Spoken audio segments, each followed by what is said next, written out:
Hey guys, it's Brandon Woolham, and today we are checking in with Rachael Lampa. How are you? I'm doing great. How you doing? Good. So it's been a little bit since we got to chat with you, and since then, a lot of new music, a lot of new music already out in Yeah. 2025 for you. So we'll just start Yeah. going down the list here in a second. We'll start Okay. with No Address. That's the main reason we're here today. You're Okay. featured on that soundtrack. The movie is Yes. streaming this Friday, April 4th, and shares the personal journeys of folks that are experiencing homelessness. Going to open up a lot of eyeballs from what I'm hearing. And you've got a new Yeah, song on there. Pain Has a I Purpose. do. Tell us Yes. about the Yes, yes, song yes. and how you got involved in this soundtrack. This one's fun because a lot of my worlds came together for this one. Cindy Morgan is one of the writers on this song, and she is somebody that I've known since I was really little. And she was actually the first person that I ever wrote a song with here in Nashville. I kind of came here as a 14-year-old and was new to the songwriting process. And of course, I was, hesitant about who I was going to try my little ideas with, and so I just remember sitting there with her and my journal, and I was like, okay, well, I could show you this one little thing that I did. And she was kind of, one of the people that was like, hey, what your thoughts matter, your songs matter. And so has been part of my life in that way for 25-ish years. And then so when I heard her name was part of this project, I was like, okay, I'm it's already good. So where do I fit in?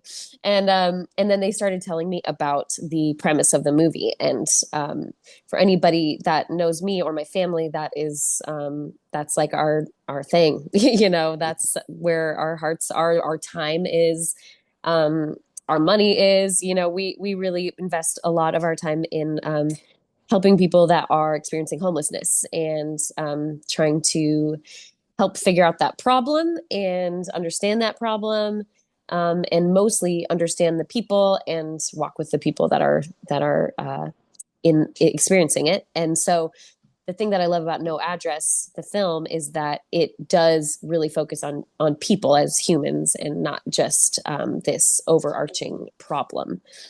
So yeah, so the song was beautiful. I heard it and was immediately like, yeah, of course I'll sing this song. And just talks about, the walk of anyone who's in pain, trying to believe that maybe there will be a purpose in it. And maybe you're on the beginning of that journey or the end of that journey or the middle of it. But that's kind of what I believe that God, puts in our lives when we have a struggle, that he's going to use it and he's going to make us stronger for it. Yeah, and this soundtrack, as long as you like music, there's probably going to be something on there for you. Very diverse lineup on there. You've Yeah. got you, Montel Jordan, Ashanti, and then you even throw Yeah. Todd Tillman in there, completely Yeah. different than all of those. Totally. And Fred Hammond for the old school folks, a little bit of Oh yeah. everything on the No Address Totally. soundtrack. So, Fun. also more new music that's been out there from you this year. The new song "Superpowers" only been out a Yeah. couple weeks, and that one also has a super personal connection to you. Let's It talk about does. that one a Yeah. little bit. Oh, okay. Well, you'll have to cut me off because I just talk and talk and talk about this. But this song I wrote for my son Leo. He's 2 and he was born with Down syndrome. And so since the day I found out that he was going to have Down syndrome, I was like, all right, like, let's get to work. you know, let's figure out, what that's doing inside of me. Like, what kind of fears and worries do I have? What kind of things do I need to learn and unlearn? And what Leo has shown us, even before he was born, is that he is going to start healing some stuff in us that we didn't know was broken, and he's going to start, showing us how to slow down and how to zoom in and how to find more joy in joyless things, and he's done just that. Like, he has just shown us a new way to do things and a more been such a meaningful 2 years for our whole family, just to, like, a lot, like when I'm about to go, like, change his diaper or like take him to his high chair or something, the before I get to him, he raises his hands up and he hugs me. He's like, we got to hug. We got to hug first. We're not going to do this without hugging. And that's like something that I just I immediately was like, okay, I'm going to do this in real life too. Before we get into it, let's hug. Let's acknowledge love and joy in this situation. And so when I sat down with my co-writers, I was like, I want to sing a song about Leo. And so as we were writing it, it just kind of unfolded. We just knew that this song was going to be called Superpowers, and just all the things that the world might have seen as a flaw or a setback are actually what make him powerful. And so that's Superpowers. Yeah, and then we go back to the beginning of the year, another single already out there too. Yeah, that's For What right. It's Worth is out there, so we're going to talk about Uh-huh. that one today too. Sure, sure, yeah. So it's funny because there's such a theme happening even before I even knew that Leo was on his way. I was on this writing journey about singing and writing songs about God's love being the thing that tells us who we are, not all our accomplishments and not all of our cool it's cool talents and all that kind of stuff, like what makes us worthy and valuable is because we were created by him and created by love and for love. And so I've had to really teach myself that over and over and over again, that to operate out of love and operate out of that kind of value and that knowledge that that's where my value comes from. And so I had already been writing songs like that.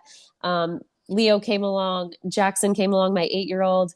These kids in my life that I'm teaching them these lessons and these values, and I'm like, oh yeah, I have to believe this too.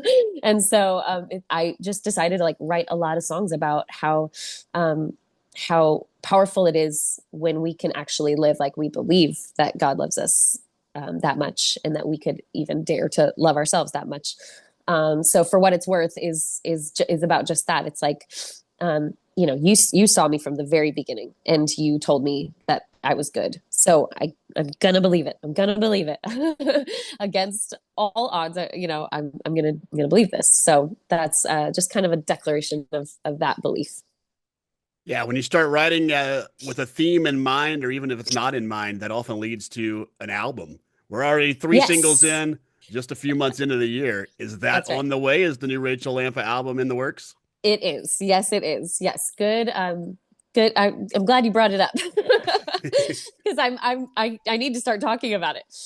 Yeah. So we are making an album and it's called Superpowers, and we are about five songs recorded. We'll probably throw some of the older ones on.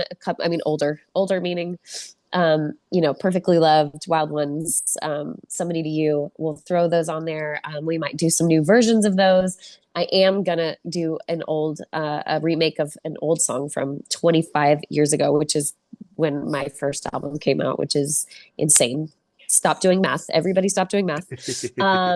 And so yeah, there's gonna be some fun stuff on it, and we're just about to like go really hard in the studio, which I'm really excited about.